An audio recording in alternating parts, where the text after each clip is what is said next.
KH750, Ben's bike, been sitting a long time. Noticed some dodgy wiring on it. I've taken the loom out, which is unhealthy, but it's all just badly repaired. It's a 1976 motorbike. It's 40 plus years of people thinking, oh shit, the backlight doesn't work, let's just wire it up like that, or just to keep it going, you know, like all of this is completely wrong. So it's just a matter of going through it. The actual loom main harness is horrible. Doesn't mean there's necessarily anything wrong with any of it, but lots of terminals are breaking off, lots have been replaced, you know. So we need to strip all that back. Just make sure there's no breaks in any of the wires anywhere. Like that's a single to a load of earth, but believe it or not, that's factory original. Right. Just got to unwind everything, take all the tape off. Compared to a Harley, it looks complicated, but to me, just the way my mind works, I suppose, no wiring is complicated. Yeah. Everything's sort of semi-labelled up. We've got a diagram, or found a diagram for a 75.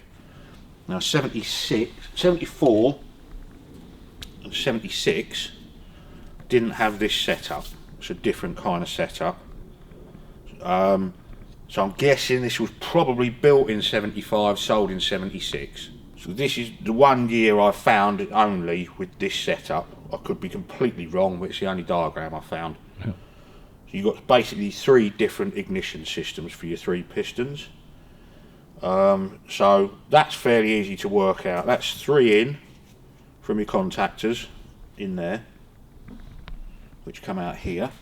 They're labelled, look, left, right, centre. Okay.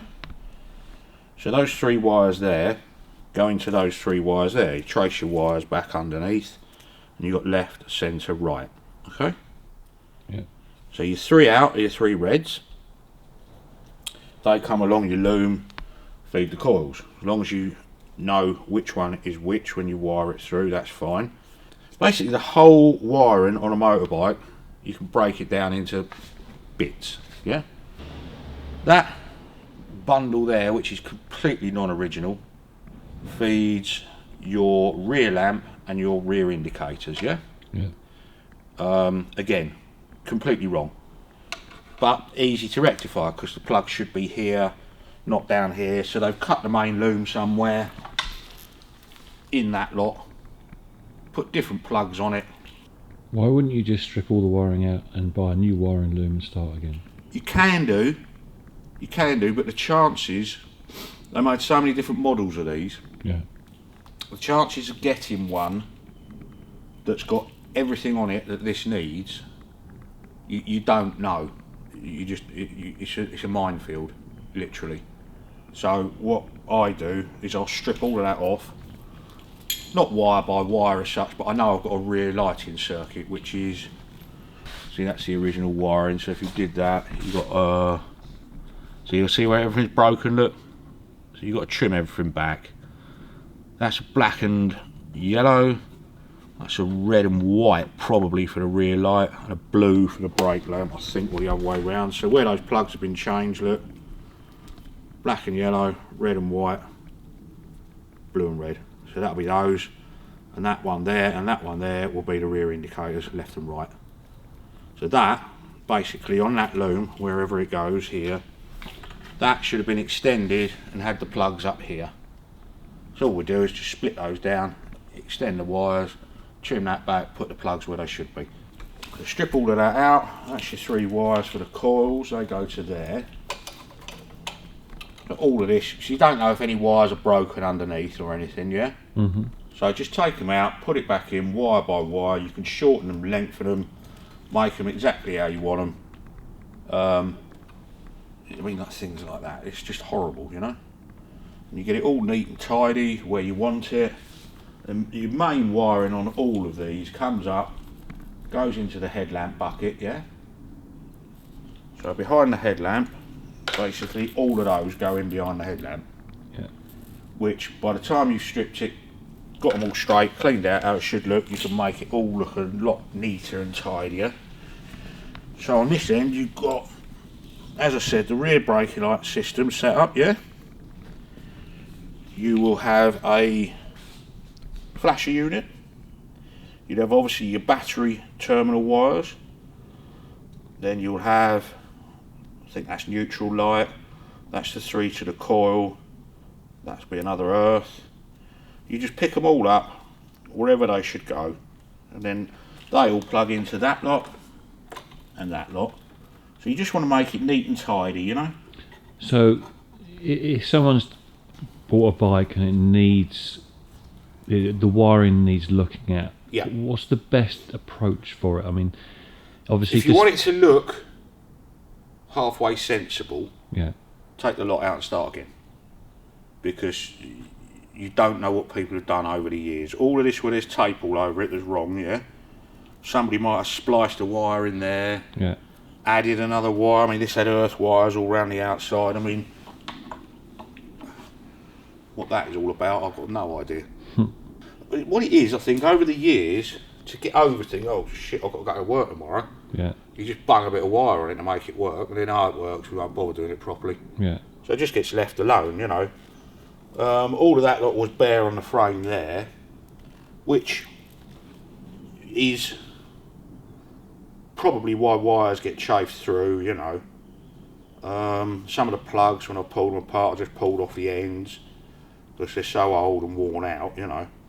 But the way to approach it is section by section, obviously. Yes, if you stripped all that down, so you've got that lot there, which would go in the back of the headlamp bucket, okay? So that is dip beam, main beam, right and left indicator, horn, and your pass, you know, flash your front light, okay?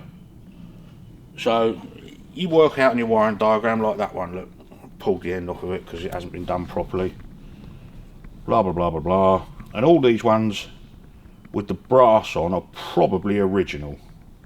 So you've got a rough guideline for length.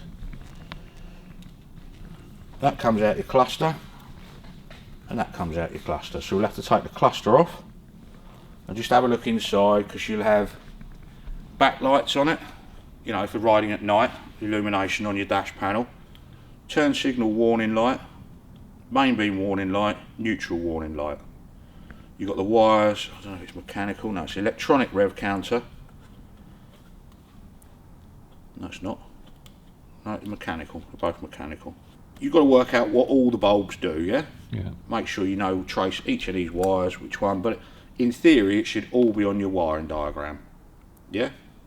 And this has got a stop lamp as well, which probably on a two-stroke like this, don't know, is probably if your two-stroke oil level's low, it will just go and not go. And you've got your right hand cluster, which is engine run, engine off, lights on, lights off. And that basically, all of that comes up through that hole into there, and you plug everything into each other there, because this should have a front brake lamp stop switch, which is there. Don't even think that was wired up, those two. You've got your horn wires, you've got a main power feed into your switch, yeah? Mm-hmm. So work out that, where it goes. I'll take the coils out of the way for the moment, because some of the leads are busted off and things like that, so we need to check those out. Take the coils off, run your main power lead. You know, then all of this lot, you've worked out because this didn't even have an earth strap on it. Yeah. So work out your main power feeds, because you've got power feed to the rectifier. You see it all on a wiring diagram, so run everything that goes there. So first thing's power. Yeah, definitely. Make sure you've got power. Yeah, power up to the switch, power out the switch, check that works. Yeah. You can go through all of these now if you want to, with a battery and a test lamp, and make sure everything works. Yeah. Because your bulbs might be gone. So then you know that the wires aren't chafed. The wires or are doing broken. something, yes. I mean, this you can't do anything with. I shall take that out of there. and run it so it's not anything that could chafe like that. Look, that's on a sharp edge. Yeah. You just want to get it out so it isn't chafing anything like that. Recover it nicely. There's all these clips and everything here. They're all for holding the wiring. Yeah, and just strip it down wire by wire. Right, okay, I've got power to the switch. Yeah? Mm-hmm. You know that power out then feeds, say, your lighting system. Yeah. So you pick up your live feed, your light switch is this side, pick up your live feed. You don't have to put it all through the headlamp at the moment. Generally, all of this will match colour for colour. Yeah. Okay? So you can, like I say, you can go on your wiring loom and say, oh right, blue is the side light feed, say, for example. Make sure that your blue wire, blah, blah, blah, blah, is running back to feed the rear side lamp. Yeah. Yeah? Same again with brake lamp. You can do the same thing. So you pick up where they all come from. You just trace it back on your loom. You've got your main power out of there. That will go from there to power up this switch block. Okay? So then out of that switch block, you'll have lights on. Side lamps, headlamps. Yeah? So you pick them out of there where they're coming out, run your wire back. Run your wire to the front lamp. Just go through each of the systems bit by bit. You've got neutral warning lamp, which is that one, I think. Wiring to you is quite logical. Yeah, I can see it in my head, definitely. Where do you think people go wrong? Because it's a bit Things overwhelming like when you look at the wiring. Things like horns, two same colour wires, they could be brown, I don't know. But you, in your mind, you think, right, one wire live, one wire earth. Mm-hmm. They're not. That's live going into the horn, live coming out of the horn. Right. Goes up into here. When you hit that, that will earth it and make the horn work. Yeah. Yeah? So it's like a ring main, that kind of like. Sort of, yeah. Sort of. It's very hard to explain. I just sort of, some of the electronic ignition stuff, like I did one of Gordon's KH, not KH, I can't remember what it was, a big 1300 6 cylinders, and he had a fuel injected one. I would have no hope because it's completely different setup. You know, I understand basic. But wouldn't the logic be the same? In theory, yeah, but there's all sorts of suppressors and capacitors and all sorts of stuff on them, you know. Yeah, so then once you've done that, that bolts back in there. So then I'd run all my ignition system, so I know that all the coils are fed right. I generally tend to work from one end to the other.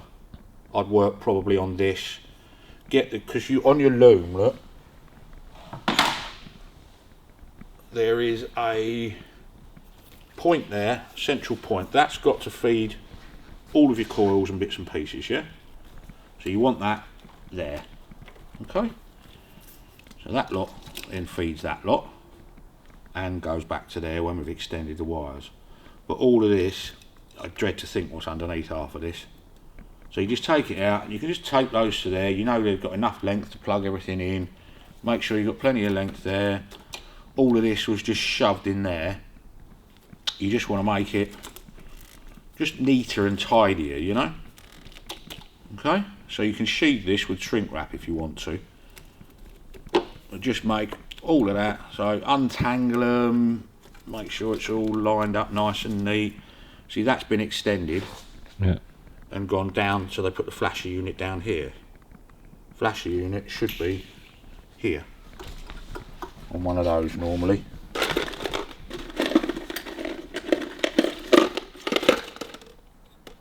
So instead, that was hooked on one of them. That goes on there, look.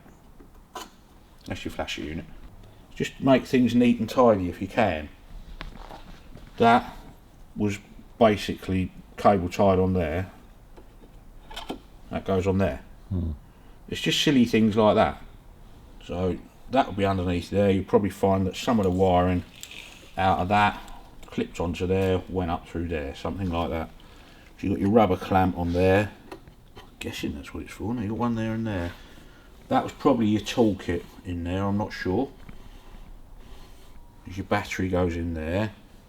If you take it as an ignition system, a lighting system, yeah? Mm-hmm. From there, to there.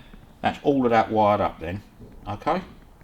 Then you shove everything through there.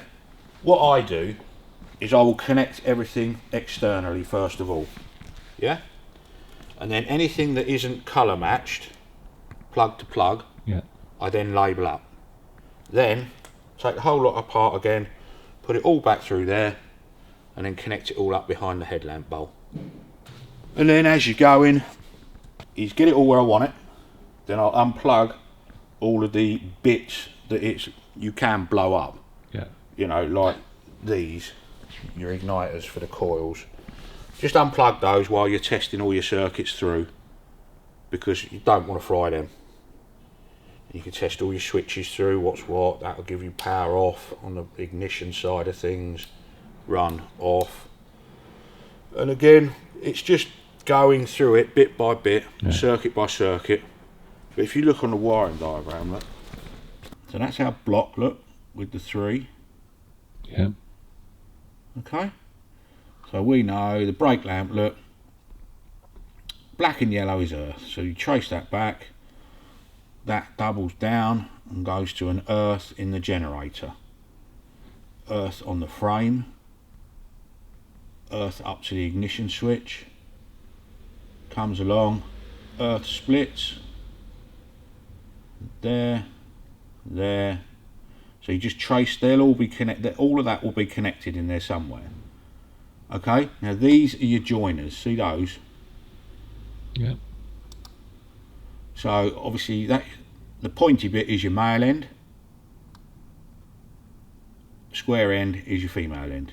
So we know that wire there comes along, has a joiner there, which is reasonably close to going down to the generator wire.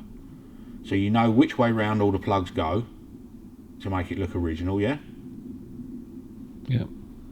And indeed where they're going. That shows you all the wires out the ignition switch, so you can count them up and make sure, but you don't know until you've got the cluster apart. See what I mean? Yeah. So you've got the voltage regulator, which is the one that's still on the bike. Earth wire, we know there's another 3 wires coming out of it. You've got red, goes straight to battery. 2, with that plug is already on there, so that's that sorted, yeah? So you just go through it all, circuit by circuit, bit by bit, and that tells you what everything's doing, yeah? It's just, you just trace it through, you know? So how did you, is it just by doing it over and over that you've learned how to do this, or? I suppose so, yeah, because some of the TVRs I've had, I've built all the wiring looms for them and things like that. But when you first started doing it, how did you get? I don't know. I guess I just got. Well, we always used to be into scooters and Vespers and all that crap years ago, but the wiring on them is horrendous, truly horrendous.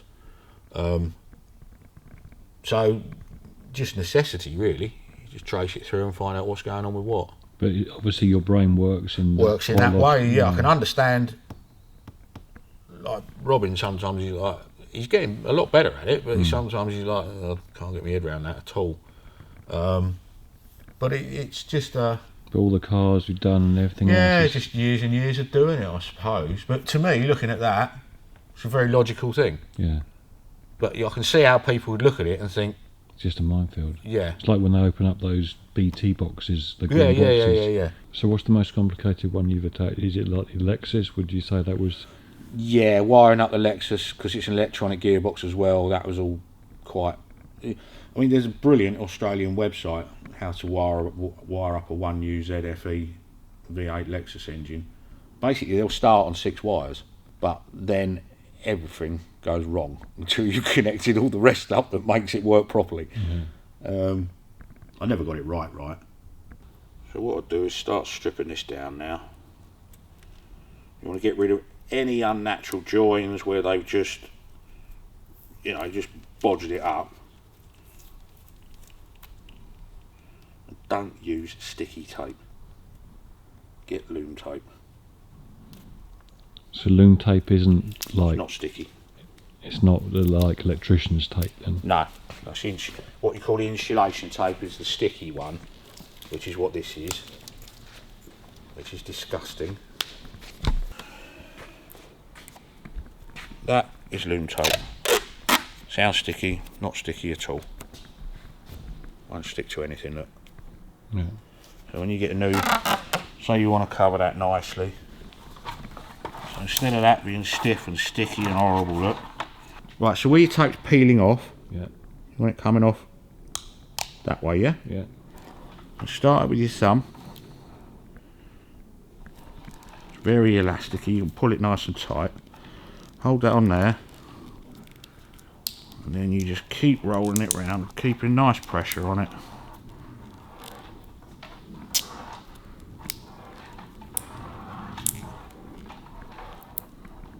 Sometimes it sticks like that. Just keep it going.